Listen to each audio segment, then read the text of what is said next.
இன்னா அன்ஸல்னாஹு குர்ஆனன் அரபியன் லஅல்லக்கும் தஅகிலூன்.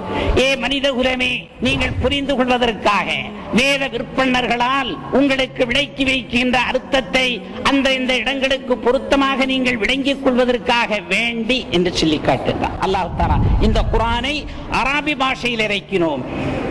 அரபி பாஷையில இறக்கியதற்கு காரணம் என்ன? நீங்க விளங்க வேண்டும். அல்லக்கும் தஅகிலூன் என்று சொல்லுகின்றான். அப்படி என்றால் உலகத்திலே படைப்பினங்களை படைத்தது ரப்புல் ஆலமீன். படைப்பினங்களின் தாரதன்யத்தை, அகத்தை, புறத்தை, அனைத்து தரத்தையும் புரிந்திருக்கின்றவன் அல்லாஹ். அவனுக்குத்தான் இந்த மனிதனுக்கு எந்த பாஷையை கொடுத்தான் வேதம் அங்கு விளையாடும், அவன் நல்லவனாக வருவான் என்று இறைவனுக்குத்தான் தெரியும்.